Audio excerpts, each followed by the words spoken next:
We have new music. Yeah. That has released. Now, we've always been traveling, so I don't think we've got super in-depth listens. But just off initial reaction, early shit, what has been some exciting stuff that has caught your ears on this trip? I mean, the JID album was the one that I had to listen to. Yeah. Like come Friday, even though we didn't do our typical new music live stream, I'm like, yo, I need to find an hour to like hear what he's talking about. Yeah. Because obviously the Forever Story 2022, 2023, I don't know, one of the better rap albums of the 2020s. Yeah. I think without a doubt. Definitely. He's building a really impressive catalog, and I feel like JID's been like next up for like 10 years. Yeah. Everyone's always like, yo, this guy's gonna be the one. Yeah. And so I'm like, yo, maybe this album is the time where he becomes the one. I was a really big fan of JID when he first popped out, obviously. And I think that as a rap fan, as someone who was really into that lyrical stuff at that time too, he was a refreshing new voice to kind of be put in the conversation with the Coles and the Kendricks and all of those type of people. But over recent years, I just feel like I kind of fell off as a fan.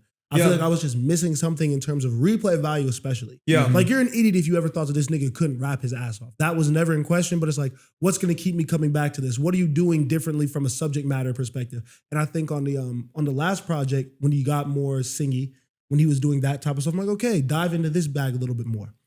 Hearing this at 9 a.m., hungover, outside of Starbucks, I was hearing the first trap, You Ugly, with West Side Gun coming in first. I was like, this is a lot. He's going to be rapping fast for an hour. I don't know if I can do this. Yeah. But I'm like, let me give him the full listen. Sipping my coffee, I'm waking up, my wits are coming back to me. Everything is feeling right. And I just keep hearing track after track. And I'm like, yo, wait, this nigga is spitting. These features are crazy. Yeah. Once I heard the Clips feature, that's when the album brought me in completely. It was on the song Community.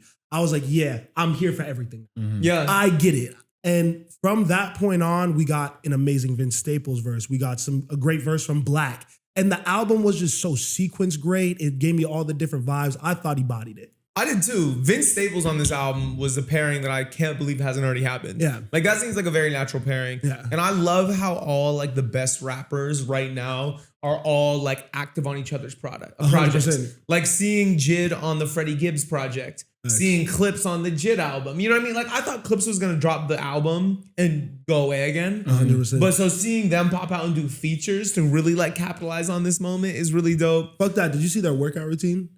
Yes. Yo, Malice is hilarious, bro. Like, cause I don't want a camera in my face when I'm lifting already. I know I look crazy. Yeah. But to be 50 plus and doing that nigga is not. He's funny for a lot of reasons, bro. Yes. I thought that the Clips album was gonna scare people. Mm-hmm. I thought that was gonna be music that was like, okay, this is gonna be clear rap album of the year. We've decided this. There's not gonna be anything else in the conversation. I think that since that album has dropped, there's been two albums that I think I might like better than it. And that's not even to say I don't think Let God Sort Him Out is amazing. It's just been that high quality rapping.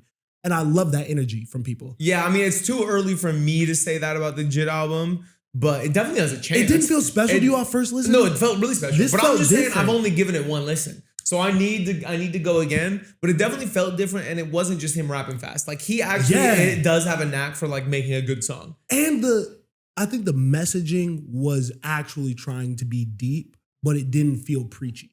And I like that. I like we made social commentary, but it wasn't boring. It didn't take me out of the song. I wasn't not enjoying it, just focused on like trying to dissect every bar, like message or whatever.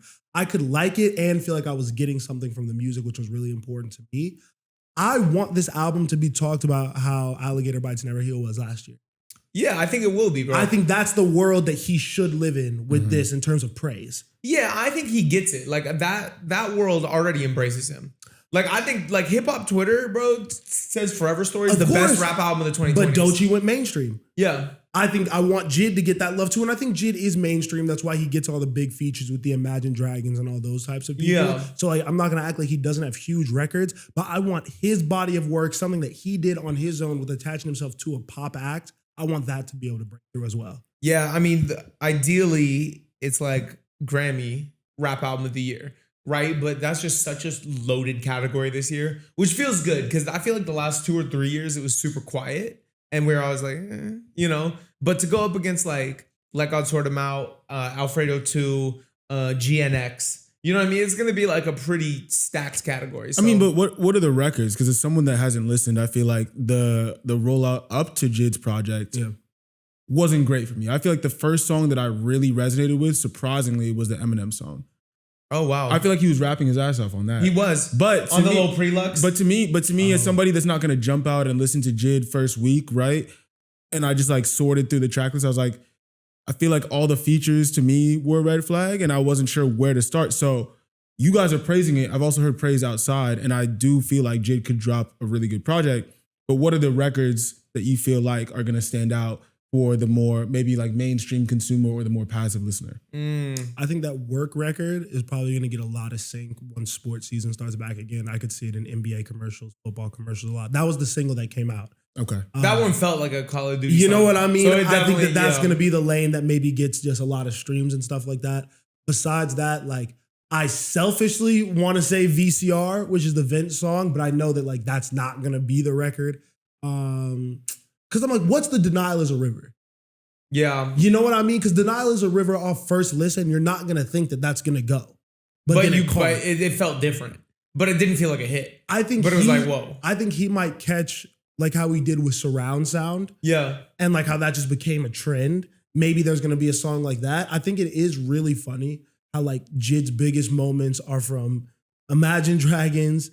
He was on that anime soundtrack. He had a feature on that. And then the Ceiling Challenge. I like him talking about it too on the album, right? He was saying, yo, like y'all had to put like phones on the ceiling to like realize I was hard or whatever the fuck he said. That was just a crazy way to describe it. It was like you had to put phones on the ceiling to realize I was above niggas or something like that. Yeah, you know? yeah. Saying I was hard is crazy just during that challenge was it. But yeah, to your question, I have no idea what's going to be the one that goes off it. I think that we should talk about this as a body of work right now. And just like if you're a fan of rap music, if you were moved by any of the Doechii movement that's been happening, support him and his live shows. Yeah. The dollar and like a whatever thing, the dollar show thing that he's doing, like it was dope to see people like Offset and other people who are praising JID not just talk about obviously he's a great rapper, but his stage presence is really special. Yeah. The way that he's able to bring energy to these crowds and do shit again, no backing track like a real rapper should, all that shit. Like, he doesn't skip steps when it comes to that side of things either. I mean, we seen him on the tour with Smino a couple of years back, and it was an incredible show. Amazing. He's always been really, really great live. Yeah. Shout out JID. Shout out that project. God does like ugly. Yeah. That's what it is. Yeah. Out now. Gonna be amazing. He's gonna get Grammy noms for sure.